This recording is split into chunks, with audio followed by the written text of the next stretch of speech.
tatanong na lang sa Zoom si... Ako. Meron ka pa. Okay, go ahead, te. Sabi, pwede ba daw yung hindi siya nakapag-confession sa pare pero sinasabi niya sa Blessed Sacrament. Brother Angel ang sumagot niya. Alam ni Brother Angel yan. Brother Angel.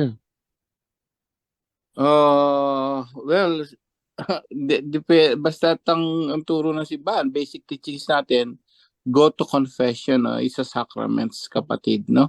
Hindi ang ginagawa mo kasi parang yung direct ka, no, sa Blessed Sacrament, direct to God. Pero tandaan po natin, no, maliwanag ang turo ng simbahan, no.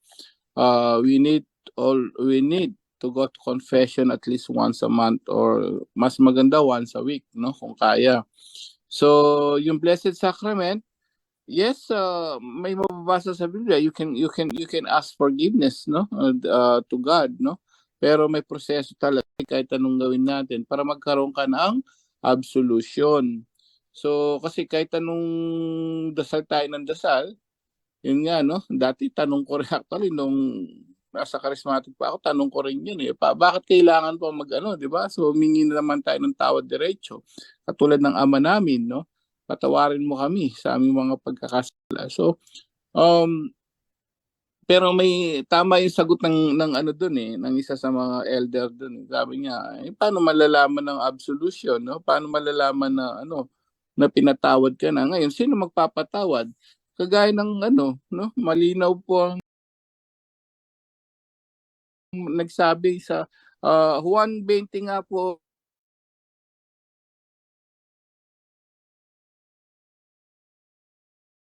ano yung absolution ba, no? Bakit sino ba magbibigay ng patawad talaga, Bro Jando?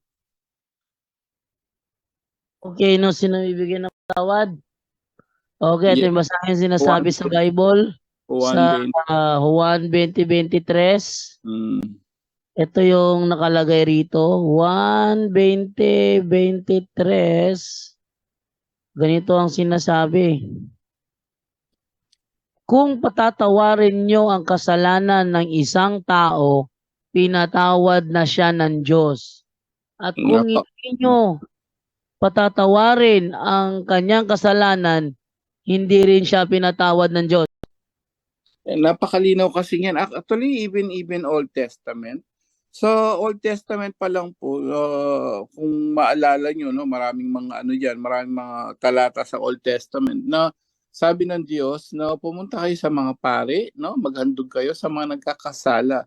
Wala kang mababasa sa Biblia from Old to New Testament na okay, humingi na lang kayo ng tawad sa akin diretso, sabi ni Yahweh. No. Magmula noong una pa lang hanggang ngayon, mga kapatid, no, katulad ginagawa mo ngayon, Blessed Sacrament, direct to God ka no. But even sa Bible walang ganoon Yung ikumpisal mo ang kasalanan mo sa Diyos, hindi niya sinasabing okay, direct to God lamang. No, walang ganoon. May proseso pa rin 'yon.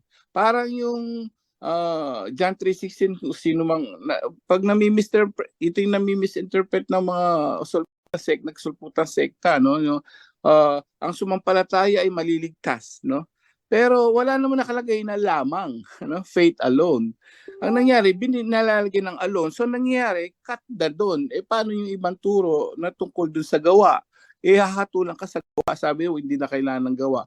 Doon na misleading at misinterpret. Kulang. So ganun din yung ngayon siguro na ka ng mga ibang sekta na direksyon na lang po ako, Blessed Sacrament, no? But from the beginning pa lang, ang Diyos niyo mismo nag-uutos. Pumunta ka. Even Jesus Christ, itong bandang huli sa New Testament, yung ketongin, nung malinis na, di ba, gumaling, ang sabi niya, sige, pumunta ka sa pare. Pinapunta ni Jesus yun sa pare, no? Yung gumaling para magpasuri ka na malinis ka na. In other words, mayroon talagang hinirang ang Diyos magmula noon pa, no, na kailangan niya gagamitin niya mga instrumento para dun sa pagpapatawad ng mga kasalanan, even from the Old to New Testament, kapatid. Ayan, napakaliwanag niya, no? Kung patatawarin niyo kasalanan, no? ng isang tao, may magpapatawad. So sa Blessed Sacrament, kapatid, wala kang maririnig na absolution doon. So go to confession, kapatid, much better. Okay, no? So, wait lang ha.